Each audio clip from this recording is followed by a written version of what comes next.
हमारी इस कर्मगाथा सीरीज़ में आज हमारे सामने बैठे हैं नीलेश मौर्य जी, जिनका चयन जनपद सीईओ के पद पर हुआ है। क्योंकि मेरा पहला इंटरव्यू था और सेकंड अटेम्प्ट था, तो मेरे लिए थोड़ा डरावना माहौल तो रहा होगा।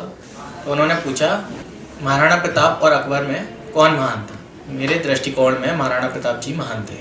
उन्होंने अधीनता का विकल्प नहीं चुना, अधीनता के तहत शांति का विकल्प नहीं चुना, शांति के तहत विलासिता का विकल्प नहीं चुना, अपितु स्वतंत्रता का विकल्प चुना। मैं रो के बाहर निकलूंगा, लेकिन मैं बहुत खुश होकर वहाँ से बाहर निकला था।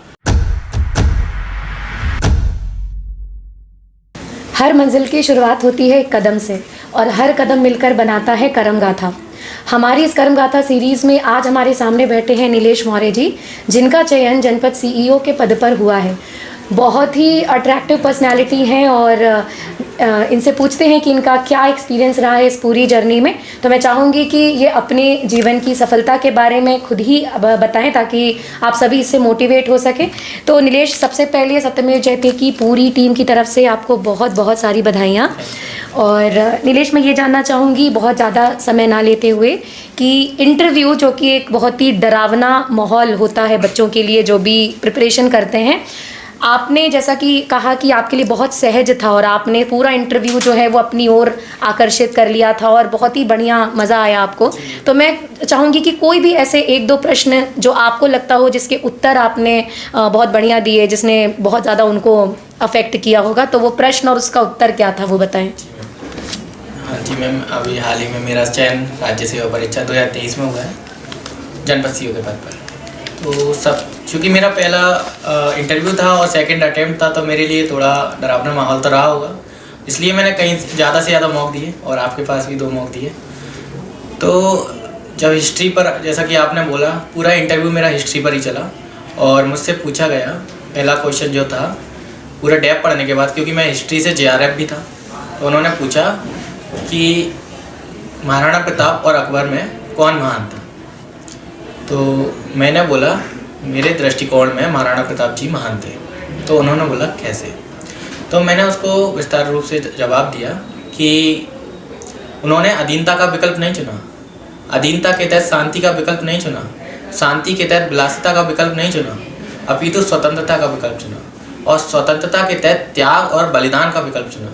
मुझे नहीं मालूम उनके मन और मस्तिष्क में उस समय अखिल भारतीय दृष्टिकोण का कोई विचार था या नहीं था, लेकिन अखिल भारतीय दृष्टिकोण को विचार को विकसित करने की जब बात आएगी और हमें नायकों का चुनाव करना होगा, तो हमें देखना होगा किसने स्वतंत्रता के लिए अपना सर्वस्व बलिदान कर दिया।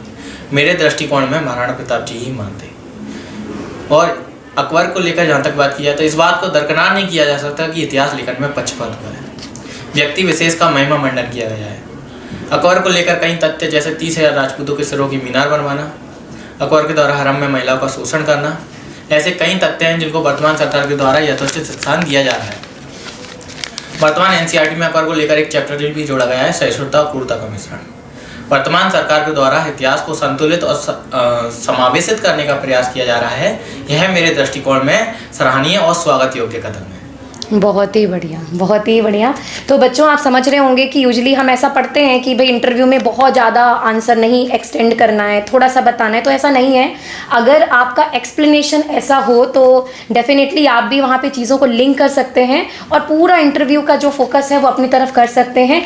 मेरे ख्याल से ऐसे आंसर देने के बाद मुझे नहीं लगता कि उनका इंटरेस्ट किसी और टॉपिक में गया होगा और पूरा चला है। और मैंने सारे हिस्ट्री से संबंधित ज़्यादातर 1-2 क्वेश्चन थे जो आउट ऑफ थे, लेकिन उन सबको ही मैंने ऐसे ही टैकल किया। कोई एक आध और प्रश्न ऐसा? एक डॉक्टर APJ अब्दुल कलाम जी से संबंधित भी क्वेश्चन था। उन्होंने पूछा रामेश्वरम नाम का स्थान आपने सुना है? मैंने बोला जी सर वहाँ पर एक शिव मंदिर है। तो वो बोलते हैं और किसी से संबंधित है? मैंने बोला जी, पूर्व राष्ट्रपति डॉक्टर APJ अब्दुल कलाम से संबंधित है। तो बोलते हैं अच्छा, इनकी कितनी संपत्ति थी? तो मैंने बोला जी सर, जहाँ तक मेरी जानकारी में है, क्योंकि संपत्ति तो किसी को याद नहीं रहती या नॉर्मली ऐसा कुछ था भी नहीं, लेकिन हमने कुछ सुना होता है। तो मैंने बोला कि सर, जहाँ तक मेरी जानकारी में उनकी कुछ किताबें और कुछ कपड़े, 1-2 जोड़ी और चटाई और ऐसा कुछ सुनने में आता है। कहने का अर्थ ये है कि सर कुछ खास संपत्ति उनकी नहीं थी, लेकिन सर मुझे लगता है वो राष्ट्र और राज्य को ही अपनी संपत्ति मानते थे और आजीवन उसी के लिए समर्पित रहे। उन्होंने बोला उन्होंने कोई क्वेश्चन, वो क्वेश्चन वहीं ख़त्म हो गया। बहुत ही प्यारा एक्सप्लेनेशन है। हालांकि ऐसे प्रश्न सुनने के बाद दिमाग थोड़ा सा आउट ऑफ बॉक्स चला जाता है कि क्या ही इसका उत्तर हो सकता है, संपत्ति हमें कैसे मालूम होगी। पर ये है कि एक इसको आप ट्रिक कह लीजिए, इसको आप चालाकी कह लीजिए, चतुराई कह लीजिए, और इतने बढ़िया तरीके से डील करना। तो नीलेश, मैं एक बस कोई और प्रश्न ऐसा याद आ रहा हो तो बताइए कुछ। जी, स्वतंत्रता संग्राम या राष्ट्रीय आंदोलन से एक क्वेश्चन किया था मेरे से, तो मैंने बोला जी सर, देखा जाए तो 1885 के बाद राष्ट्रीय आंदोलन का स्वर मजबूत होते हमें देखने को मिलता है, लेकिन 1857 की क्रांति को दरकिनार नहीं किया जा सकता। तो इस संदर्भ में उन्होंने बोला, अच्छा क्या ये क्रांति, इसे स्वतंत्रता संग्राम कह सकते हैं? मैंने बोला जी सर, बिल्कुल कह सकते हैं। उन्होंने बोला कैसे? मैंने बोला सर, मैं एक उदाहरण के माध्यम से समझाना चाहूँगा, क्योंकि समय इतना होता नहीं है, तो कम शब्दों में अपनी बात कहना होता है। तो मैंने बोला सर, मैं उदाहरण के माध्यम से समझाना चाहूँगा कि जब रानी लक्ष्मीबाई जी झांसी से ग्वालियर आती हैं, तो सिंधिया जी की सेना ने साथ दिया या उन्होंने साथ दिया, ये अस्पष्ट है, लेकिन सर जनता जनार्दन रोड पर आ जाती है उनके समर्थन में। और जनता में ये स्वतंत्रता की चेतना कहाँ से आती है? मेरे दृष्टिकोण में तो सर वो स्वतंत्रता संग्राम ही था। बहुत ही बढ़िया।